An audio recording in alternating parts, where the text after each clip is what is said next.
أنزلنا هذا القرآن على جبل لرأيته خاشعا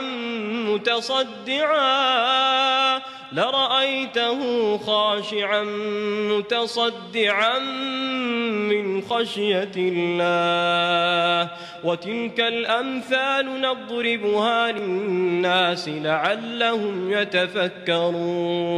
Assalamualaikum good people, welcome back to Ashraf channel. Guys, sebelum kita nak mulakan cerita seram kita pada malam ni, Acap nak ucapkan terima kasih kepada semua followers yang hadir ke private screening Acap minggu lepas. Nak tengok tak? Mesti korang jealous kan kalau aku keluarkan video ni kat korang kan. Korang layan dulu. Abang Samsul and semua pembikin dan peminat Mat Kilau. Malam ni kita payung satu hall.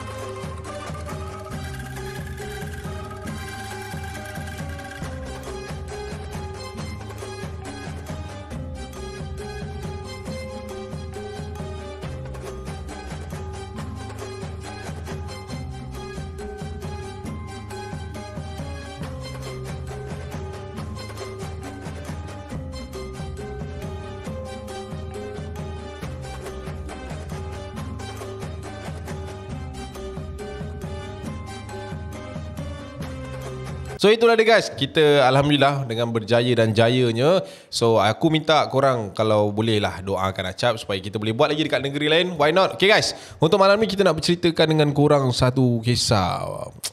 Benda ni rare sebenarnya. Kita nak cerita pasal dumping. Bila pasal dumping ni is all about pendamping lah kan. Okay, jangan lupa tekan like, subscribe dan juga hit bell notification. Kita selami dulu cerita-cerita mereka yang didamping. Let's roll it.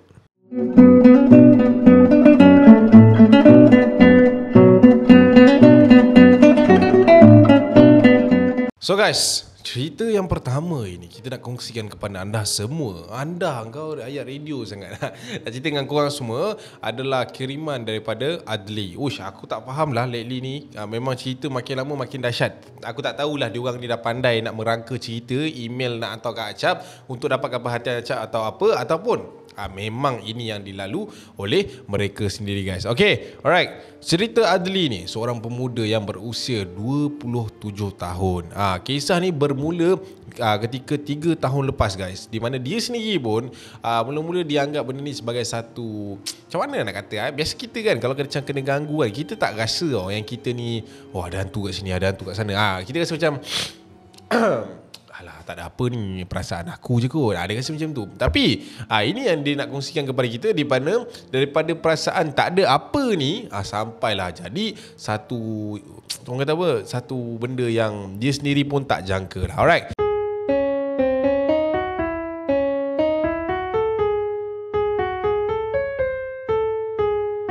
So, cerita dia bermula ketika ada satu ketika ni, dia ni balik ke rumah sewa dia. Biasalah guys, kalau orang yang bekerja dekat perantauan dekat Kuala Lumpur ni, dia ni anak jati Negeri Sembilan. Lepak Negeri Sembilan ni kan, yang jenis waris ni, dia lah ni. Alright. So dia ni memang lepak dekat KL lah. Dia berkelana dekat KL, bekerja dan sebagainya. Dia kata ada satu malam ni, Cap, aku balik ke rumah. Aku tengok housemate aku yang lain tak ada. Aku macam, mana dia orang pergi kan?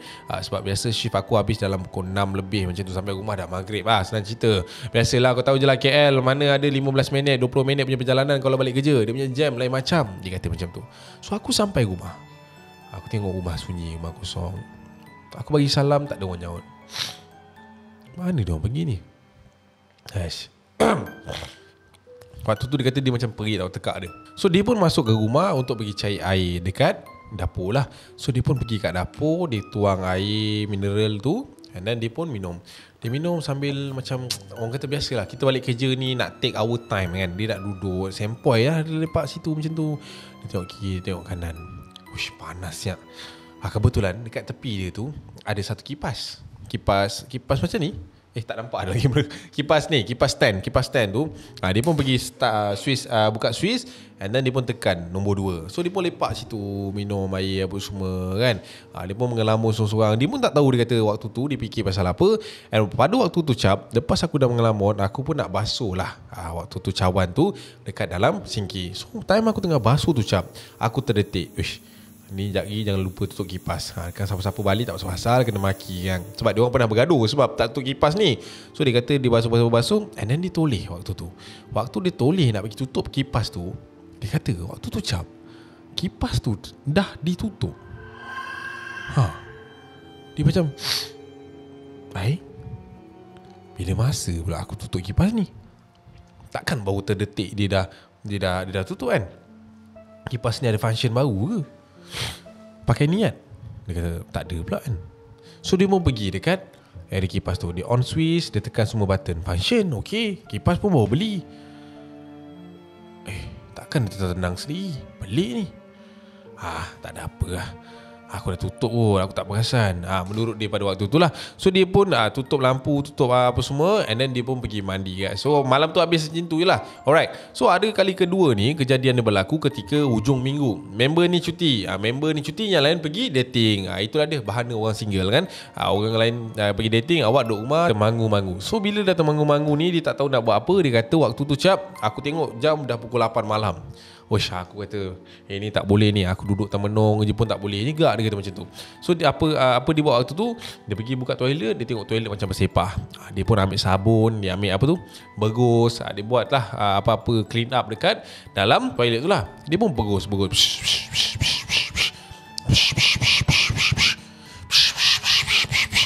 Duk bergus, member belakang sakit.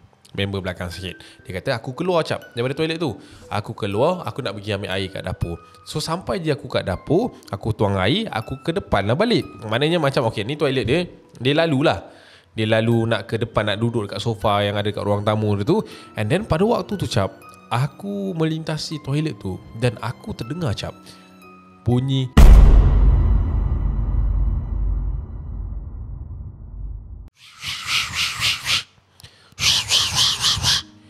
kat dalam bilik air tu. Aku seorang ni kat rumah ni, seorang. Aku mau pergi kat bilik air tu. Aku buka pintu bilik air tu, aku tinjau, tak ada apa. Cuma berus tu lah dah jatuh kat lantai. Sebab last tadi aku letak di stand lagi. Heran aku. Tapi aku tengok bahagian buih, bahagian sabun tu macam dah bergelicah tau. Maknanya benda tu diusik lah. Aku tengok tak ada tapak kaki, tak ada. Lagi aku heran. Tapi sekali lagi lah aku mengambil inisiatif untuk berhusnuzon. Aku macam tak apalah, tak ada benda ni, aku salah dengar kot. So dia pun duduk minum air, minum air, settle apa semua, dia sambung basuh toilet lah. And masa basuh toilet tu tak ada apa jadilah. Cuma pada tengah malam tu guys, waktu kawan-kawan dia dah balik, besok kan hari Isnin, weekend kan, masing-masing biasalah dah lepas dating baru ingat kerja. Dia kata waktu tu kawan dia tengah nak buat kerja, nak submit pergi klien apa dah waktu tu, and dia pun ada dekat situ. Tapi dia ni tak buat kerja lah, dia macam cari reference untuk minggu baru lah. Sebab dia ni salah seorang yang kerja dekat bahagian marketing macam tu lah. So dia kena cari barang-barang reference lah. So dia pun duduk main laptop dia, kata tu dia macam nak. And kawan dia dekat belakang ni lah. Dia orang tak menghadap each other, dia ni menghadap dinding, and kawan dia menghadap macam bahagian ruang tamu lah. Ada sofa sikit situ, and dia orang pun buat kerja lah, masing-masing buat kerja. Buat Cap, waktu tu dah 2 pagi. Aku tengok macam dah 2 pagi. Aku macam dah mengantuk, tapi aku rasa macam boleh stay lagi setengah jam macam tu kan. And waktu tu kawan aku lah, nama dia Kamal, dia tepuk, "Li, aku ngantuk aku tidur dulu pergi lah. Kau lambat lagi ke?" Lambat juga kot. Nanti kau tolong tutupkan laptop aku. Okay. Dia time ni lah nak update lah, bagai dah shutdown dah. Boleh. Kau masuk lah dulu. Okay. So kawan dia pun masuk ke dalam bilik, and then dia pun macam main lah, dia tengah check reference apa semua, check reference. Pada waktu tu Cap, aku ingat lagi benda tu, laptop tu dekat belakang aku tau. Aku dengar dekat belakang aku tu ada bunyi keyboard.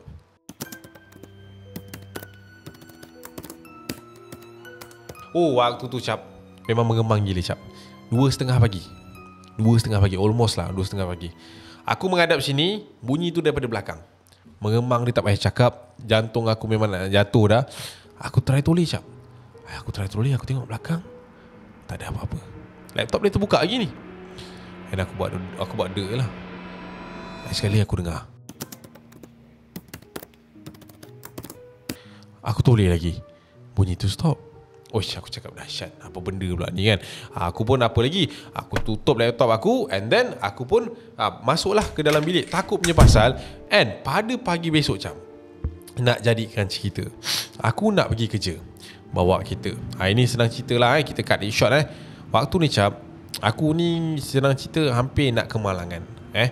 Okay, jalan nak pergi ke tempat kerja aku tu, dia macam ada satu susur daripada bangunan ke bangunan tu. Dia ada satu susur. And jalan tu agak sempit sebab kereta akan datang daripada keadaan bertentangan. So bila kau miscue sikit, boleh bertembung tau. Waktu tu ada pembinaan. KL kan tak habis-habis dengan construction ni kan. Lepas tu dia kata waktu tu aku macam pagi-pagi cap, aku keluar kerja. Dia kata pukul 7. Dia kata waktu tu pukul 7 lebih lah dia keluar. And dia kata memang ngantuk gila. Sebab dia pergi rumah nak pergi tempat kerja 20 minit dia. Tapi biasa double up 40 ke 50 minit lah. So kena keluar awal lah.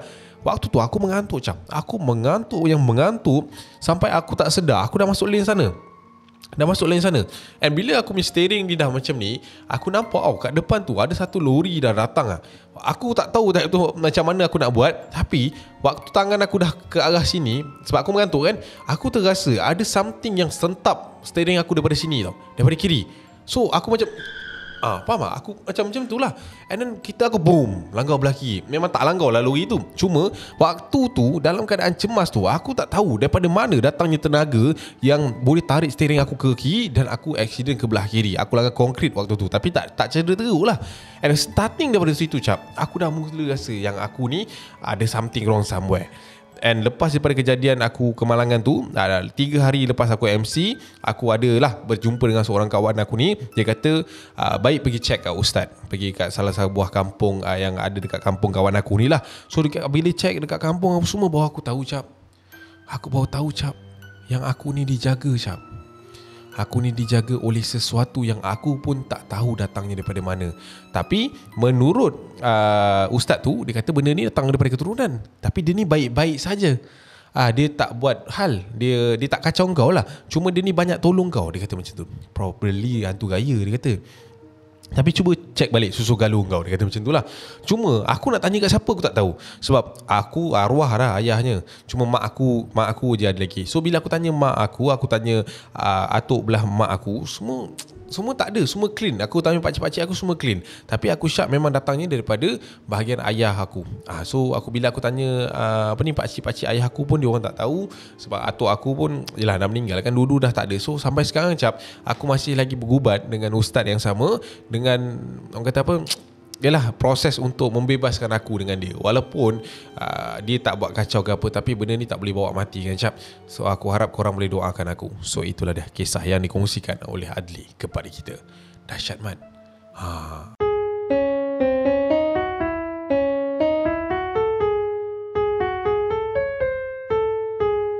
So itulah dia guys. Dahsyat cerita Adli tu kan. Dia macam ada kaki bunshin no jutsu. Abatai tala. Okay guys, untuk cerita yang kedua ni cerita daripada Kak Eli. Kak Eli ni berusia 38 tahun guys. Dah pun dikurniakan 2 orang cahaya mata. Yang bernama Alif yang lelaki, manakala yang perempuan Amira. So dia ni ada 2 orang lah cahaya mata. Apa cerita pendampingan yang berlaku kepada Kak Eli ni?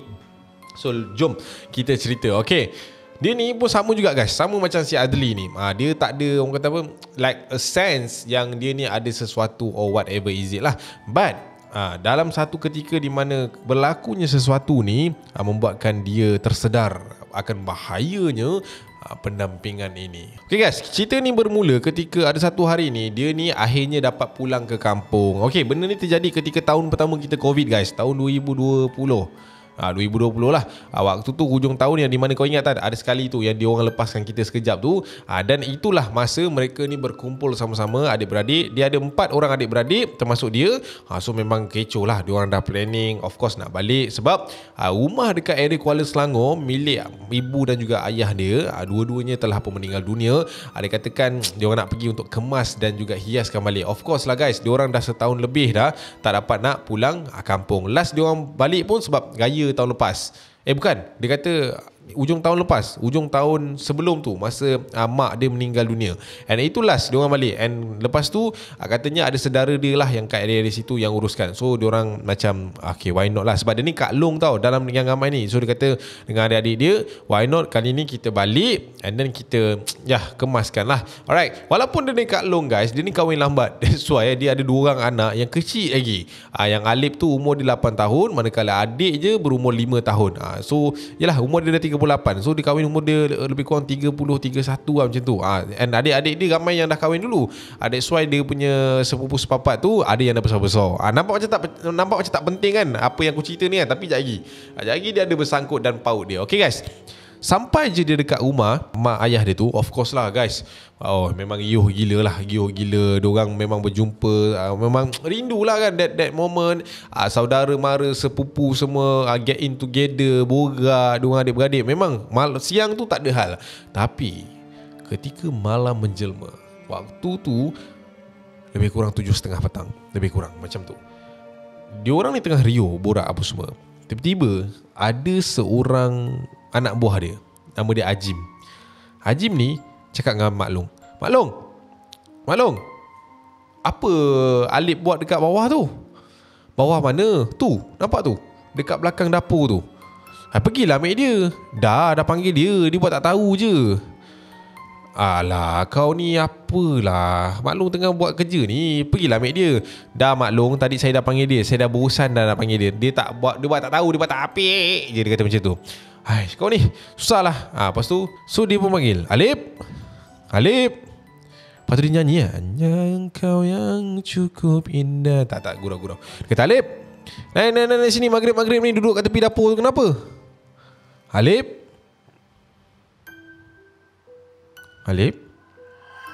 dalam keadaan bising waktu tu, dia pun turun ke bawah.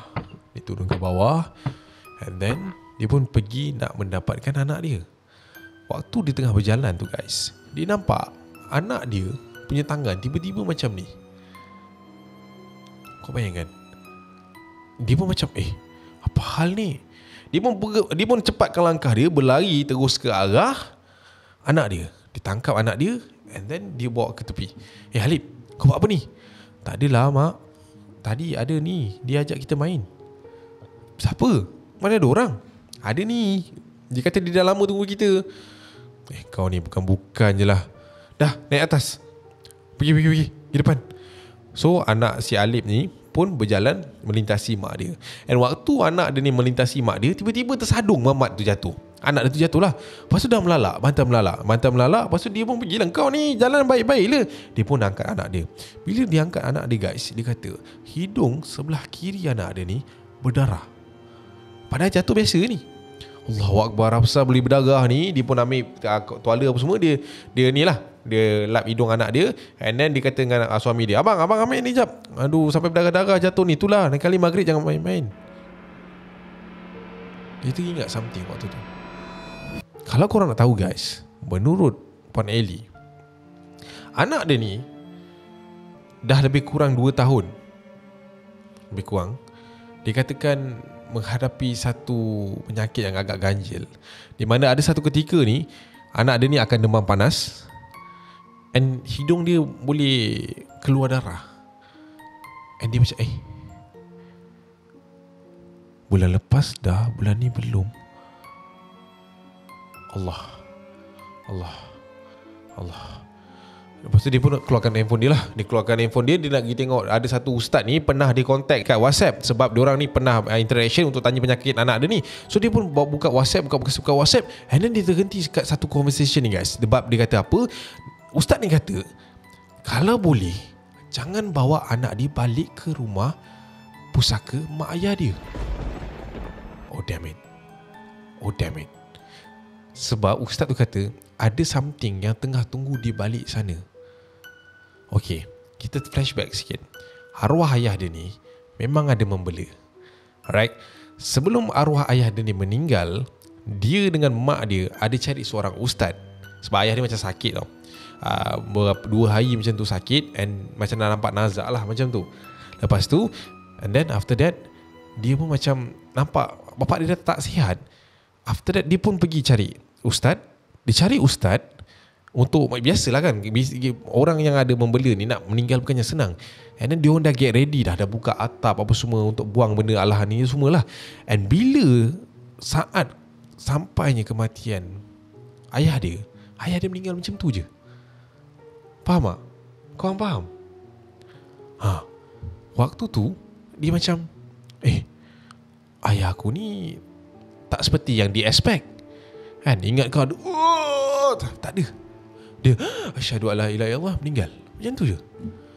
Timbul tanya-tanya guys, tanya-tanya mana pergi benda Allah yang dia bela tu. Sebab bapak dia ni memang membela. Tapi aku tak nak bagi tahulah apa dia. Aib kan, aib. Tapi bapak dia memang membela. Dia macam mana datang, mana pergi je benda Allah tu. Setahun cap, kita orang ni langsung tak diganggu kan. Takutlah turun dekat akak, sebab akak ni sulung. Tapi bila akak tengok itu, akak tengok ini, tak ada apa-apa langsung dekat akak. Akak tak pernah dapat mimpi, tak dapat itu, tak dapat ini, tak ada. Akak pun pelik, mana datang ni, pergi mana benda Allah ni. Is it ayah dah sempat buang sebelum ayah pergi? Itu saja yang bermain kat dalam fikiran kita orang. Nak tanya siapa, ayah dia dah meninggal kan. Lepas tu akak teringat pasal anak akak ni. Anak akak seorang lelaki. Adik-beradik akak semuanya perempuan. Cucu sulung kami adalah perempuan. Dan cucu sulung yang pertama lahir lelaki adalah Alif. Waktu tu bawa akak terfikir cap. Time tu akak tak payah cakap banyak lah. Akak memang panik gila. Akak naik ke atas, akak ajak suami akak keluar daripada rumah tu. And suami akak macam, apa hal kan? Apa hal? Kenapa ni kita baru sampai? Why? And after that, kita orang, akak macam gocoh gila nak pergi angkat barang apa semua dalam bilik. And adik-beradik akak pun nampak pelik. Apa hal macam ni kan? Tapi waktu tu akak je tahu apa punca dia. And lepas je akak dah zip untuk angkat barang masuk kereta apa semua, akak perasan Alif ni tak ada lagi di kalangan kita orang. Lepas je macam tu, dalam keadaan huru-hara macam tu, kita orang cakap Alif, tak ada. Sampailah ada seorang anak lelaki ni, dia orang ni tiri. Banyaklah salah silah dia ni nak cerita. Yang macam tadi aku panggil tu kan, yang aku cakap ada seorang anak buah dia lelaki panggil. Yang itu bukan anak buah dia, itu anak buah tiri dia. Sebab adik dia ni kahwin dengan duda. So susah, aku malas nak cerita banyak-banyak. So korang faham sini lah. Okay. Lepas tu dia kata waktu tengah panik tu, kita orang semua cari dia tak ada. Sampailah ada seorang anak dia ni pergi ke arah bawah tu. And dia orang perasan pintu dekat bahagian dapur tu dah terbuka. Masa tu akak pergi belakang, akak nampak pintu tu terbuka cap. Apa lagi akak boleh fikir? Sebagai seorang ibu, akak memang tak nampak dah tangga, tak nampak dah apa. Akak lari keluar. And waktu akak lari keluar, akak nampak Alif tu tengah berdiri dekat depan satu pokok besar. Tangan dia macam ni, Mat. Tak ada buai situ. Tapi tangan dia macam ni. Tadi sebelah. Ini dah ada dua. Waktu tu, akak memang tak boleh cakap apalah. Akak nak berlari daripada pintu rumah tu. Dia nak pergi ke pokok tu bukannya jauh. Tapi setiap langkah akak tu memang berat gila. Memang akak cakap dengan suami akak pergi panggil Pak Ahmad. Pak Ahmad tu ustaz kat situ lah. So panggil Pak Ahmad. Suami akak pergi. Akak nak pergi kat dia rasa macam jauh, rasa macam berat. Tapi alhamdulillah akak zikir apa semua dalam hati. Memang tawakkalullah lah orang kata. Ada ke perkataan tu? A few minutes later.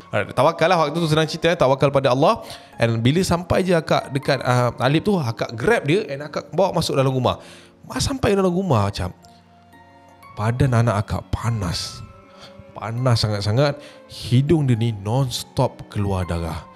Dalam lebih kurang 10 minit macam tu, datang ustaz tu tadi, Pak Ahmad tu datang lah. Pak Ahmad tu datang and dia tanya kenapa. Kita orang tak ada masa nak explain. Sebab hidung Alif tu tak stop keluar darah. And then Pak Ahmad tu pun apa lagi, dia buatlah kerja dia. Auzubillahiminasyaitonirrajim, bismillahirrahmanirrahim. So dia buat, makin dia buat guys, makin panas badan anak akak. And then hidung dia ni non-stop keluar darah. Dan yang paling akak sayu sekali cap, tangan anak akak, jari anak akak mula-mula macam ni. Tapi setiap kali Pak Ahmad tu baca, jari anak akak makin lama makin bengkok. Dan akhirnya jari dia jadi macam ni. Aku ada gambar, tapi ada muka budak tu lah. So aku macam tak tahu lah nak bagi ke tak. So aku tak payah kot. Aib kan. Tapi tangan dia macam ni lah, lebih kurang. Tapi yang ni macam ternaik. Aku tak tahu macam mana nak buat, tapi tangan dia lebih kurang macam ni. Bawah ni memang lock gila.